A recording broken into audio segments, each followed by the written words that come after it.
ओम शांति। आज 24 मार्च 2026। भाई बहनों, आज प्यारे बाबा की मुरली से मुख्य बिंदु। बाप कहते हैं, क्या कहते हैं? हे बच्चे, तो बच्चे होकर यहाँ मधुबन में नहीं बैठ जाना। अंडरलाइन बात है भाई बहनों। कईयों की इच्छा होती है हम मधुबन में आके बैठ जाएं।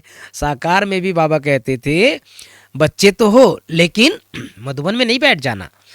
तुम अपने गृहस्थ व्यवहार में रहते कमल फूल समान पवित्र रहो। कमल का फूल क्या होता है? पानी में रहता है, परंतु पानी से ऊपर रहता है। उन पर पानी लगता ही नहीं है। किन पर? जो कमल का फूल होता है उन पर पानी नहीं लगता, भले कीचड़ में रहता है।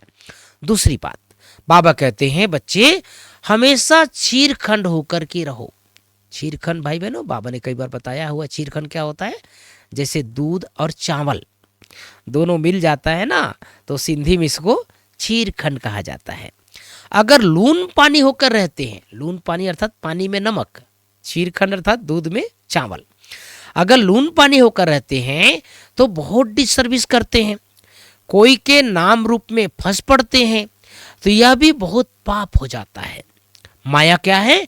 माया जैसे एक चूहा है। क्या करती है? फूंक भी देती है, काटती भी रहती है, खून भी निकल आता है और पता भी नहीं पड़ता। माया भी ब्लड निकाल देती है, ऐसे कर्म करवा देती है जो पता भी नहीं पड़ता। 5 विकार एकदम सिर मोड़ लेते हैं। बाबा सावधानी तो देंगे ना, बाबा हमारा टीचर है तो हम सबको सावधानी देते हैं। आज की मुरली से मुख्य 5 बातें। उसके पहले आज गीत बजा है, न वह हमसे जुदा होंगे न उल्फत दिल से निकलेगी। पहली बात, मीठे बच्चे, तुम्हें गृहस्थ व्यवहार में रहते कमल फूल समान पवित्र रहना है। एक बाप की मत पर चलना है, कोई भी डिसर्विस नहीं करनी है। दूसरी बात, प्रश्न है किन बच्चों को ध्यान देना है भाई बहनों, किन बच्चों को माया जोर से अपना पंजा मारती है, बड़ी मंजिल कौन सी है? उत्तर है जो बच्चे देह अभिमान में रहते हैं, उन्हें माया जोर से पंजा मार देती है, फिर नाम रूप में फंस पड़ते हैं। देह अभिमान आया और थप्पड़ लगा, इससे पद भ्रष्ट हो जाता है। देह अभिमान तोड़ना यही बड़ी मंजिल है। बाबा कहते हैं बच्चे देही अभिमानी बनो।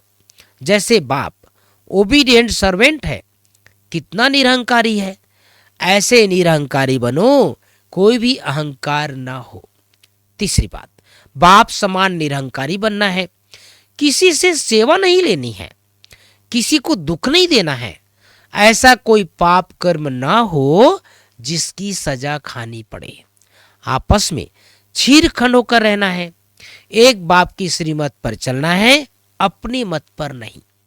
चौथी बात, प्राणेश्वर बाबा की मुरली में वरदान, सेकंड में देह रूपी चोले से न्यारा बन, कर्म भूख पर विजय प्राप्त करने वाले सर्वशक्ति संपन्न भाव। सेकंड में देह रूपी चोले से न्यारा बन, कर्म भोग पर विजय प्राप्त करने वाले सर्वशक्ति संपन्न भाव। पांचवी बात, स्लोगन है सर्व का मान प्राप्त करने के लिए निर्माण चित्त बनो, निर्माणता महानता की निशानी है। तो भाई बहनों, आज बाबा ने विशेष मधुबन को याद किया है। उस समय तो पांडव भवन ही था, इतने बिल्डिंग भी नहीं थे, है ना। उसमें भी ज्ञान विज्ञान भवन, सुख धाम, राजयोग भवन, ये सब नहीं बना था। ट्रेनिंग सेंटर बाबा के समय बनना शुरू हो गया था। जो हिस्ट्री हॉल के बगल में जो बिल्डिंग है, बहुत थोड़े से कमरे रहते थे। इसलिए कईयों की इच्छा होती है कि हम बाबा घर में आ जाएं, मधुबन में आ जाएं, तो बाबा कहते नहीं बच्चे, मधुबन में आकर नहीं बैठना है। कहाँ रहना है? अपने घर गृहस्थ में रहना है। लेकिन कैसे रहना है? जैसे कमल का फूल कीचड़ में रह करके न्यारा रहता है, इसी तरह से बच्चों को भी रहना है। और दूसरी बात बाबा ने कहा बच्चे माया से बहुत सावधान रहना है, आपस में चीरखंड होकर के रहना है। चीरखंड मैंने बताया शुरू में, दूध और चावल जब मिल जाता है तो चीरखंड हो जाता है। लून पानी, लून पानी भी सिंधी शब्द है, नमक पानी हो तो कैसा लगेगा, खाने का मन करेगा क्या, है ना, कड़वा कसैला लगेगा, मुंह खराब हो जाएगा। तो बाबा ने आज कहा सदैव आपस में जब हम रहते हैं, संगठन में रहते हैं, तो चीर खन होकर के रहना है, लून पानी नहीं। ओम शांति, ओम शांति।